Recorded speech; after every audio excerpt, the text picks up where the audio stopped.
오늘은 삼국지 47번째 시간 대망의 그 마지막입니다. 호! 아니 슬픈 거지. 삼국지 시리즈의 첫 시작은 2018년 8월 30일 약 1년 동안 삼국지 방송을 했는데요. 마지막 시간인 만큼 짧고 빠르게 그리고 간결하게 그동안의 이야기를 큼지막하게 한번 쭉 훑어보도록 하겠습니다. 후한 말 세상이 어지러워지자 황건적의 난이 일어나고 곳곳에서 이를 진압하기 위한 의용군과 관군이 등장합니다. 이 혼란스러운 시기를 틈타 여러분들이 잘 아시는 조조, 유비, 원소, 손견 같은 난세의 영웅들이 등장했고 이들의 활약으로 난 자체는 진압이 됩니다만 실질적으로 백성들의 삶을 피폐하게 만들어 난의 근본적인 원인이라고 생각되었던 십상시는 여전히 그 자리를 꿰차고 있었습니다. 하지만 곧 이들 십상시 또한 당시 또 다른 집권 세력인 하태후의 오빠인 하진과 정치적 싸움을 벌이다 하진을 죽인 뒤 몰살되었고 군부의 우두머리였던 하진의 공백을 노리고 여러 세력이 그 자리를 노려보지만 결국 그 다음 세대의 우두머리가 된 것은 서량의 군벌 동탁이었어요. 동탁은 터프한 행동과 막 나가는 권력욕으로 인해 반동탁 연합군을 마주하게 되었고 하늘 아래 둘도 없는 권력을 잡은 지 3년 만에 배신의 왕 여포의 손에 죽게 됩니다. 동탁이 죽고 그 뒤를 이어 이각과 곽사의 무리가 어린 황제 헌제를 탈취해 권력을 잡지만 이들의 세력은 동탁에 비해 보잘것없었기 때문에 이들의 눈치를 보기 싫었던 수많은 영웅들이 각지에서 독자적인 세력을 일으키니 이를 군웅할거라 불렀죠. 그러던 와중 조조와 원소, 원술과 공손찬, 도겸의 세력 다툼 속에서 두 번의 서주 대학살이 벌어졌고 강동의 호랑이, 손가는 죽었으며 혼란스러운 시기를 틈타 이각과 곽사에게서 도망친 헌제가 조조의 품으로 들어가게 됩니다. 황제를 얻은 조조는 대의와 명분을 얻고 쑥쑥 성장하던 중 떠돌이 여포의 공격에 서주를 잠시 내어주지만 곧 이를 회복하였으며 허수아비가 되어가는 황제를 지켜보던 원술은 저런게 황제면 나도 하겠다 라는 생각에 황제를 자처하지만 곧 꿀물이나 찾다 죽게 되죠. 어처구니가 없는 이 원술의 황제 참칭은 원술 본인에게는 독이 되었지만 조조 밑에서 위험한 줄다리기를 하고 있던 유비에게는 기회가 되었고 원술 정벌을 핑계로 조조에게서 도망친 유비는 조조와의 일전, 관도대전을 앞두고 있던 원소에게 합류하게 됩니다. 그리고 관도대전에서 시원하게 전쟁을 말아먹은 원소는 죽어버리고 원소의 죽음 이후 후계 싸움이나 하던 원소의 아들들은 거대한 하북의 땅을 가지고도 아무것도 하지 못한 채 조조의 배를 불려주는 결과를 가져오게 되죠. 원소가 망하는 동안 또다시 위험한 줄타기를 벌이던 유비는 이 와중에 제갈량을 얻고 별것도 없는 세력이지만 집안이 좋다는 핑계로 같은 유씨성의 군벌 유표를 찾아가 빌붙었으나 금방 조조의 공격에 당해 기나긴 도망길에 오르기도 했죠. 물론 곧 제갈량과 주유의 활약으로 이 도망길의 복수인 양 적벽대전에서 대승을 거두긴 합니다만 이때까지만 해도 유비가 가진 형주의 일부분이었기 때문에 또다시 세력을 늘리기 위해 같은 유씨성의 군벌을 한 번 더 노리게 되니 그가 바로 익주의 유장이었습니다. 유장의 뒤통수를 쳐 익주를 얻은 유비는 형주와 익주의 크고 비옥한 땅을 얻어 순식간에 강성해져 조조와 한바탕 싸움, 한중 공방전을 벌이는 기염을 토하게 되지만 손권과 마무리 짓지 못했던 형주 지역의 패권 다툼에서 관우가 죽고 연달아 장비가 죽는 엄청난 손실을 겪게 되죠. 이에 분노한 유비는 손권과 전면전을 벌이지만 가만히 누워서 굿이나 보고 떡이나 먹던 위나라만 득을 봤을 뿐 이릉대전의 대패로 유비의 촉하는 영원히 되돌릴 수 없는 일령난의 길을 걷게 됩니다. 그나마 최악의 상황을 피하고자 서로 화해하게 된 촉한과 오나라는 최선을 다해 위나라를 공격하기로 하고 제갈량은 유비의 유지를 이어 천하통일을 위해 조비, 조예의 시기에 수차례 북벌을 시도하지만 이러저러한 이유로 매번 실패를 겪다가 과로로 사망하게 됩니다. 제갈량의 뒤를 이어 장원과 비의가 촉한의 내정을 다스렸고 강유는 북벌을 계속했으며 그동안 오나라는 계속 손권이 황제로 앉아있다가 개판 5분 전에 왕자의 난을 벌려놓고 죽었으며 손권 사후 손량을 부탁받으면서 권력의 핵이 된 제갈각이 별 성과는 내지 못하고 국력만 소모한 채 암살되고 이어 손준이 그 자리를 차지해 나라를 이끌었죠. 위나라에서는 제갈량 사후 세계관 1인자 의 자리를 차지하게 된 사마이는 허수아비 황제 조방 아래에서 승상이 되었으며 그의 아들에게 힘을 모두 물려주고 죽었으니 장남 사마사에 이어 차남 사마소까지 1인자의 권력을 얻게 되었다더라. 그리고 이 사마소는 위나라 역사상 약 20년 만에 촉한 침공을 준비하게 되니 촉한에서는 이 사실을 강유가 미리 알아채 방비를 시도하지만 당시 황제 유선의 옆에서 알랑방구를 끼던 환관, 황호의 방해로 미리 전쟁을 방비하는 것을 게을리한 촉한은 위나라가 공격하는 것을 뒤늦게서야 알고 이를 막기 위해 분주히 움직였다더라. 까지 184년부터 263년 초까지 약 80년의 삼국지 이야기를 돌아보았습니다. 자, 요약인 만큼 많은 이야기가 생략되고 또 큼지막한 이야기도 뭉뚱그려 이야기했지만 삼국지 시리즈를 쭉 보아온 여러분들이라면 그간 이야기했던 사건의 디테일한 부분이나 소소한 재미들이 기억나실지도 모르겠습니다. 자, 그렇다면 드디어 오늘 이야기 삼국지의 마지막 이야기 본편을 진행하도록 하겠습니다.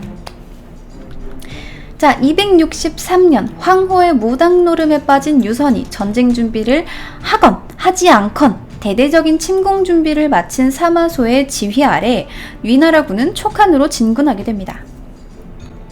침공 3년 전 당시 위나라 황제였던 조모가 사마소를 주살하려다 실패하고 역으로 사마소에게 당해 죽은 뒤 안 그래도 허수아비였던 황제 조모를 이어 슈퍼 허수아비 황제인 조조의 구남 조우가 황제에 오르게 되면서 위나라 내 사마소의 권력은 하늘을 찌를 정도였기 때문에 사마소가 직접 지휘하는 위나라의 촉한 침공 준비는 매우 체계적으로 그리고 비밀리에 준비되었습니다. 사마소의 촉한 토벌군은 세 갈래 길로 나누어 진군했는데 첫 번째는 당시 강유가 주둔하고 있던 답중을 향해 진군한 등해의 3만군, 그리고 두 번째는 제갈량의 1차 북벌 당시 총나라의 우회로였던 기산을 통해 진군한 제갈 서의 3만군, 그리고 세 번째는 한중을 향해 본대를 이끌고 진군한 종회의 10만군은 파죽지세로 촉한을 노려옵니다. 이 위나라의 침공을 막아내기 위해 혼자 고군분투하던 강유는 일단 등해를 따돌리고 늦게라도 찾아올 것으로 예상되는 지원군과 협공하기 위해 어떻게 해서든 퇴각 시점을 조절하며 위나라의 침공을 막아내보지만 이는 쉽지 않았습니다. 하지만 강유가 누굽니까? 전쟁의 성과로만 보면 그 전설적인 인물 제갈량보다도 많은 성과를 낸 초특급 장수 아닙니까? 강유는 앞에서 공격하는 등해군을 막아내면서 퇴로를 차단하고자 뒤로 돌아오는 제갈서의 군대를 따돌리는 어마어마한 전술을 성공시키고 본인이 예상한 대로 뒤늦게나마 찾아온 지원군인 요하의 병력과 합류하는 데 성공합니다. 이 시점은 사마소의 촉한 침공에서 가장 먼저 전제되었던 강유를 묶어놓고 무능한 유선을 공격하면 쉽게 항복을 받을 수 있을 것이라는 대전제가 어그러지는 시점으로 20년 만에 찾아온 위나라의 침공을 막아내고 다시 한번 촉한이 승기를 잡을 수 있는 아주 중요한 대목이었죠. 하지만 항상 중요한 대목에서 나타나는 촉한의 고질적인 문제가 이번에도 강유를 괴롭히게 되니 그 문제가 바로 유비가 이릉대전에서 잃어버린 수많은 인력풀로 인한 인재 부족이었습니다. 인재가 없던 촉한은 능력 부족, 재능 부족, 판단력 부족인 장수들이 군사적 요충지에서 방어선에 투입되어 있었습니다. 그 군사적 요충지 중에는 한중 침공을 막아낼 슈퍼 요충지인 양평관 또한 포함되어 있었죠. 당시 양평관에는 장서와 부첨이라는 이름조차 생소한 정말 들어보지 못한 듣보잡 장수들이 지키고 있었는데 이 둘은 종회의 침공을 막아내던 도중 각자가 주장하는 방어 전략이 다르다라는 이유로 사이가 틀어져 버렸고 결국 장서가 위나라에 몰래 항복하면서 홀로 양평관을 지키고 있던 부첨이 금방 뚫려버리는 참사를 일으켜버리고 맙니다. 그렇게 종회의 촉한 침공 본대는 하나의 거점을 얻고 물자를 확보했으며 초기 계획대로 강유를 묶어놓지는 못했지만 강유보다 빠르게 한중에서 성도로 넘어가는 천혜의 요새 검각을 뚫어버리고 유선을 압박할 기회를 다시 얻게 됩니다. 뭐 되도 않은 애들이 장수라고 앉아있으니까 쭉쭉 뚫리는 걸 어떻게 해볼 수 없었던 촉하는 위기의 순간에 직면합니다. 자, 그러나 위기의 순간에서 나라를 구해내는 것이 진정한 영웅 아니겠습니까? 당시 촉한에 남아있던 마지막 영웅급 장수 강유는 이 위기를 막아내는데, 강유는 양평관이 함락되었다라는 이야기를 듣자마자 바로 검각을 방어하는 계획을 세우고 남은 지원군을 모두 합류시켜 검각으로 미친 듯이 달려서 결국 종회의 침공군보다 빠르게 검각에 도착하는 데 성공합니다. 자, 이게 검각입니다. 자, 이런 곳이에요. 절대 네버 뚫을 수 없어요.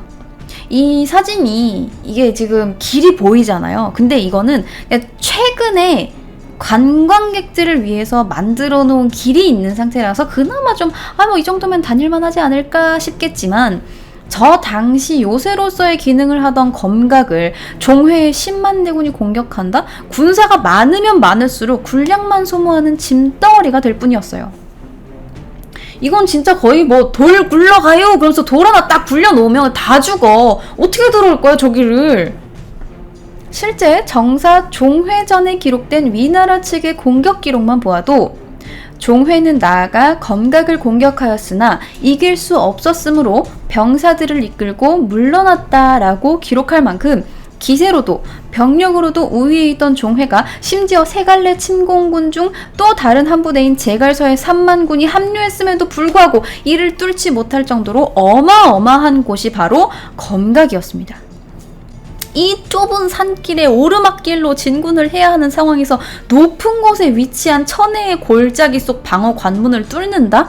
물자가 보급되기도 힘든 산속인데 우리 쪽 병력은 너무 많아서 식량도 부족한데?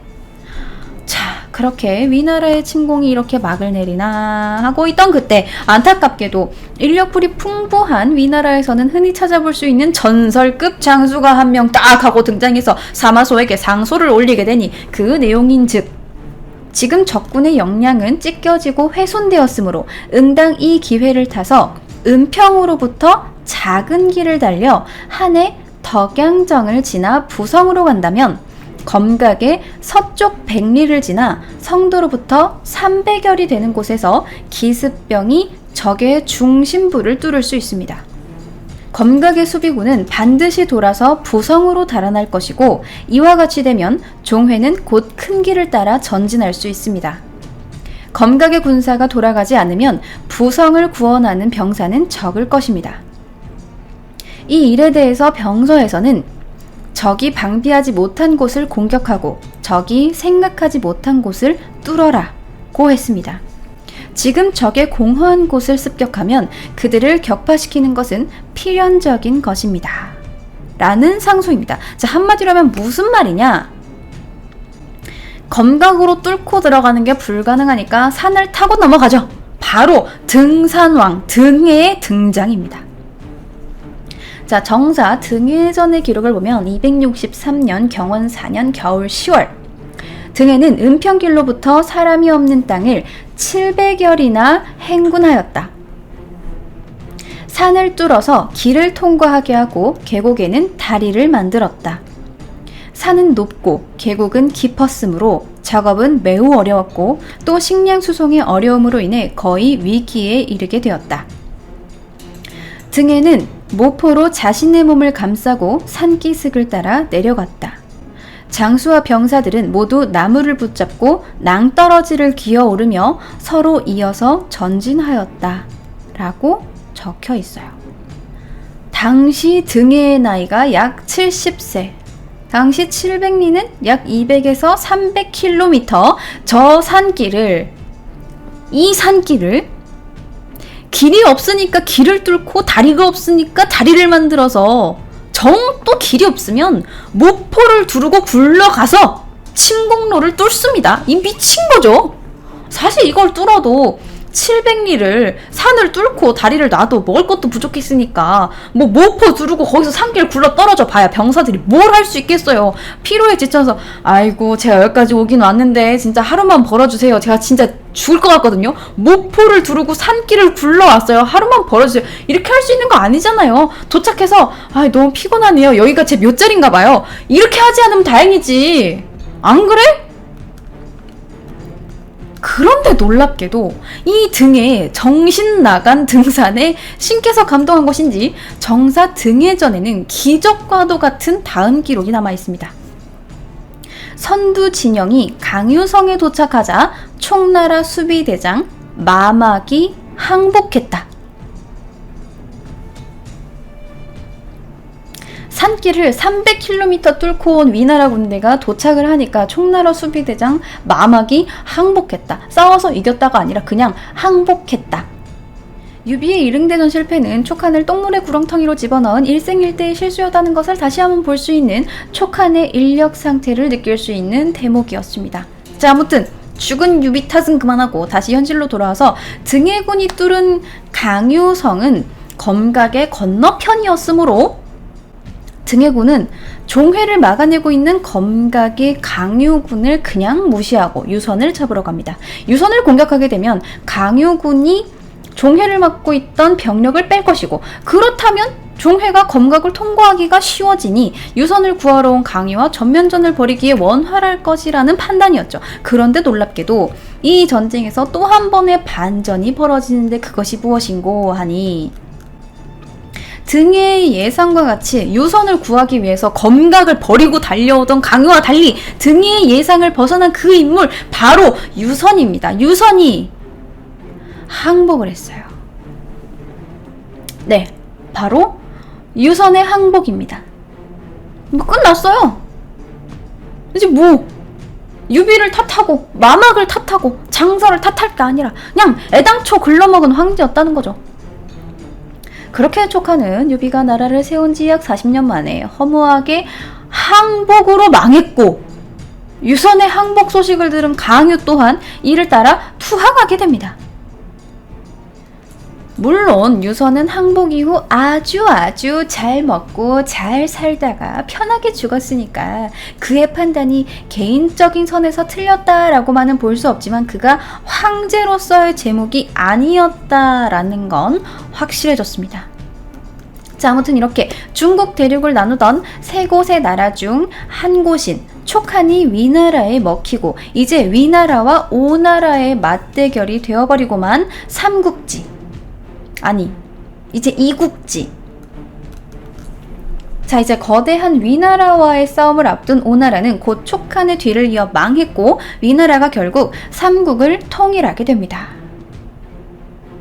인 줄 알았지만 삼국지가 그렇게 호락호락하게 흘러가지 않거든요. 그랬으면 삼국지가 아니죠. 이미 이국지이긴 하지만 위나라와 오나라 중 먼저 망한 곳은 바로 위나라입니다. 265년 위나라가 촉한의 항복을 받아낸 지 2년 만에 사마소가 중풍으로 죽자 사마소의 아들 사마염이 그 뒤를 이어 진왕의 자리에 오르게 되는데, 이 사마염은 아버지 사마소가 황제 조모를 죽이고 앉힌 허수아비 황제 조한을 협박해 황제의 자리를 넘겨받았으니, 이 위나라의 멸망은 초대 황제 조비가 한나라 헌제에게 왕위를 선양받은 220년으로부터 45년 만에 찾아온 일이었습니다. 진왕 사마염은 이 시점으로부터 진나라 황제가 되고, 사마염보다 앞서 죽은 사마의, 사마사, 사마소는 각각 진선제, 진경제, 진문제로 불리게 됩니다. 자, 이렇게 위나라와 오나라의 싸움이었던 이국지가 새로운 국면을 맞아 진나라와 오나라의 싸움이 되었습니다만, 여러분도 이제 뭐 둘의 싸움이 어떻게 흘러갈지 너무나 뻔하게 보이잖아요, 그죠? 뭐 별거 없는 이야기가 되겠지만 오나라의 마지막 순간 또한 여러분과 함께 알아봐야 할 삼국지 이야기의 한 부분이니까 중요한 이야기만 쏙쏙 골라서 끝까지 알아보도록 하겠습니다. 자, 시간을 거슬러 올라가서 258년 감로 3년 경요 원년 영안 원년, 강유의 6차 북벌이 있었을 무렵, 그러니까 강유가 낙곡을 공격했으나 등해가 받아주지 않아 물러났던 그 바로 다음 해 제갈각의 뒤를 이어 권력을 잡았던 손준마저 별 성과 없이 병으로 죽고 허수아비 황제 손량 대신 손준의 뒤를 이은 새로운 승상 손침이 권력을 독점하던 시기 어렸던 황제 손량은 점점 나이를 먹어감에 따라 상황의 심각성을 파악하고 황제로서의 권위와 권력을 되찾고자 권세가 하늘을 찌르던 승상 손침을 제거하려고 시도하지만 그 계획이 실패해 폐위되었고 손량의 이복형이었던 손휴가 다음 허수아비 황제로 등극합니다. 하지만 머리통이 굵어져 손침을 제거하려 했던 손량의 이복형이니 당연히 손량보다 나이가 많았던 손휴는 자신에게 가장 위협적인 존재인 승상 손침을 암살하는 데 성공하고 나라를 어느 정도 정상 궤도에 올려놓는 데 성공합니다. 특히나 손휴는 위나라의 촉한 대침공 시기에 촉한이 망하면 그 다음은 우리 오나라다 라는 생각으로 촉한을 구하기 위해 병력을 파견하기까지 했지만 유선의 아주 빠른 항복으로 인해 갈 곳을 잃은 병력이 되어버리고 맙니다. 그 뒤 손휴는 몇 차례나 위나라를 공격해보지만 당연히 그것이 성공할 리 없었고 점점 드러나는 힘의 차이로 나라의 미래를 걱정하다가 30살에 스트레스로 요절해버립니다. 그 뒤 등극한 송건의 손자 오나라 왕위계승 싸움에서 가장 큰 피해를 보았던 삼남 손화의 아들 손호가 황제의 자리에 오르지만 어찌저찌 버티는 것도 한계에 달한 탓에 279년까지 큰 힘을 쓰지 못하고 점점 진나라에 점령당하다가 280년 결국 진나라에 항복하고 맙니다. 오나라의 마지막을 다루는 부분은 이 기나긴 이야기의 마지막이라서 그런지 아니면 진나라와의 힘의 격차가 너무나도 강력하고 진나라의 역사를 기록한 진서가 진나라 쪽의 입장이 너무 치중하여 작성되어서 그런지는 몰라도 실제 정사 기록에서도 그리 비중 있게 다루어지지 않아 소개할 스토리가 거의 없었어요. 자, 어찌되었건 그렇게 수많은 난세의 영웅과 호걸, 뒤통수와 계략, 계책과 전략, 전술과 전쟁이 난무하던 혼돈의 시대가 끝나고 위초고 삼국이 아닌 사마씨의 진나라, 정확히는 서진이 중국 대륙을 통일하면서 이 난세의 이야기는 마무리됩니다. 그리고 제가 1년 하고도 약 한 달, 그가 400일 동안 이야기해온 삼국지 시리즈의 이야기도 이것으로 마무리가 되었습니다. 소개하지 못한 짜잘한 이야기와 소소한 재미들이 많이 있지만 나름대로 여러분께 이야기하고픈 많은 것들을 다루었어요. 돌아보면 아쉬운 점이 많이 있지만 여러분께서 그간 즐겁게 들어주셨다면 더 바랄 것이 없습니다. 삼국지 시리즈는 이렇게 끝이 나지만 다음에 또 새로운 시리즈 이야기로 장편 컨텐츠를 준비해 오도록 하겠습니다. 앞으로 소개해드릴 또 다른 장편 이야기와 또 단편 이야기 많이 많이 사랑해주세요. 자, 그럼 삼국지 47번째 그 마지막 이야기는 여기까지입니다.